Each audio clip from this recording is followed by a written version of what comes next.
अब देख लेते हैं हम जीवनी। तो जीवनी क्या है? तो इससे स्पष्ट है कि किसी के जीवन से संबंधित होती है।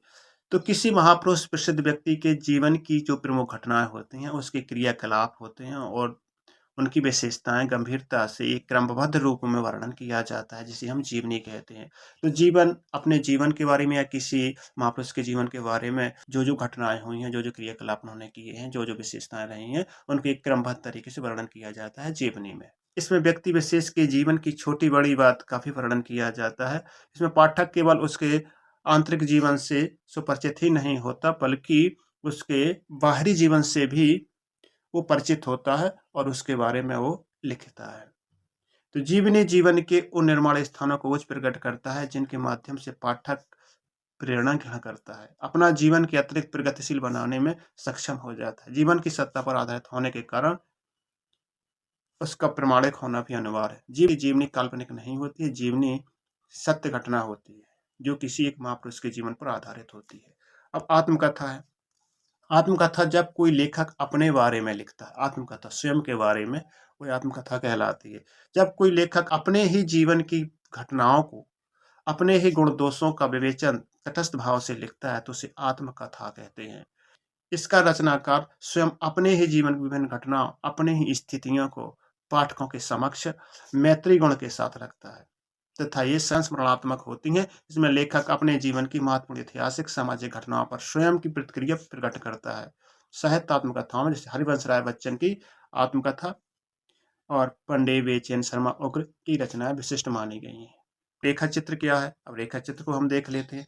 जिस गद्य रचना में किसी वस्तु, व्यक्ति, घटना, भाव को थोड़े से शब्दों में ज्यों का त्यों चित्रित कर दिया जाए, उसे रेखा चित्र कहते हैं।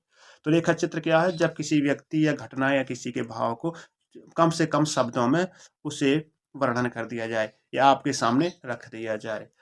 यह शब्द अंग्रेजी के स्केच शब्द का हिंदी रूपांतरण है। यह दो शब्दों में रेखा और चित्र के योग से बना है। रेखा चित्र में साहित्य और चित्रकला सौंदर्यपूर्वक मेलजोल दिखाई पड़ता है। जिस प्रकार चित्रकार तूलिका तथा रंगों के द्वारा सजीव चित्र का चित्रण करता है, उसी प्रकार रेखा चित्रकार शब्दों के माध्यम से ऐसा भावपूर्ण चित्र प्रकट करता है, जिसमें यथार्थ संवेदना को मूर्त स्वरूप प्रदान करने में सफल हो जाता है। हम संस्मरण। तो संस्मरण क्या है? किसी तथ्य या स्मरणीय घटना को जब किसी व्यक्ति विशेष के द्वारा उसके यथार्थ रूप को सशक्त तथा तीक्ष्ण भाषा शैली में प्रकट किया जाए, तो उसे हम संस्मरण कहते हैं। तो संस्मरण क्या है? जब किसी विशेष व्यक्ति के सच्चे रूप को, मतलब रियल रूप की या रियल कहानी को, रियल रूप को सशक्त यानी मजबूत तरीके से और अच्छी तीखी भाषा शैली में प्रकट कर दिया जाए, तो उसे संस्मरण कहते हैं। इसका अर्थ होता है सम्यक स्मरण, मतलब कि इस समय पर उनका स्मरण किया जा रहा है, जिसे हम संस्मरण कहते हैं। तो किसी व्यक्ति का समय पर स्मरण कर लेना ही संस्मरण तो कहलाता है। किसी व्यक्ति विशेष का यथार्थ रूप में अच्छी सुंदर से सुंदर भाषा शैली में जो पाठक को प्रभावित कर जाए, ऐसी भाषा शैली में प्रकट किया जाए, तो उसे संस्मरण कहते हैं। जो संस्मरण रचना होती है, स्वयं अपनी अनुभव की हुई किसी व्यक्ति तथा घटना का स्नेह संबंध तथा कलात्मक रूप से इसमें वर्णन प्रकट होता है। तो इसका संबंध महापुरुषों से होता है। इसमें रचनाकार अपनी तुलना में उस व्यक्ति को अधिक महत्व देता है, जिसका वह स्मरण करता है। रेखा चित्र में किसी चरित्र का कलात्मक या भावात्मक चित्र प्रदर्शित किया जाता है, किंतु संस्मरण में किसी व्यक्ति चरित्र का वास्तविक रूप प्रस्तुत किया जाता है। हिंदी के प्रमुख संस्मरण रचनाकार श्री नारायण चतुर्वेदी, पदम सिंह शर्मा, बनारसी चतुर्वेदी आदि के नाम उल्लेखनीय है। तो यात्रा व्रत क्या है? किसी ऐसी गद्य रचना जिसमें लेखक के द्वारा किसी यात्रा का प्रत्यक्ष ज्ञान यथावत कलात्मक तरीके से सामने रखा जाता है, उसे यात्रा व्रत कहते हैं। इसमें रचनाकार विशेष स्थलों की यात्रा करता है, उसकी सौंदर्य और रसीला वर्णन करता है उसका, जो पाठक के हृदय में छू जाता है। जो पाठक उन स्थलों की यात्रा करने में असमर्थ हो, वे उसका मानसिक हर्ष प्राप्त कर सकें। जैसे कोई पाठक पढ़ने वाला कहीं गया नहीं है और किसी ने यात्रा का वर्णन किया है, तो उसका वो आनंद उठा सकें घर बैठे अपने। इसमें जो कृत्रिम दृश्य है, वहाँ निवासित लोगों का आचरण, खान पान, रहन सहन, राजनीतिक पहलुओं आदि से रूबरू किया जाता है। और यात्रा साहित्य का इसमें उद्देश्य रहता है कि रचनाकार अपनी यात्रा से प्राप्त जो मनोरंजन होता है, वो पाठकों तक पहुंचा देता है। अब भेंट वार्ता।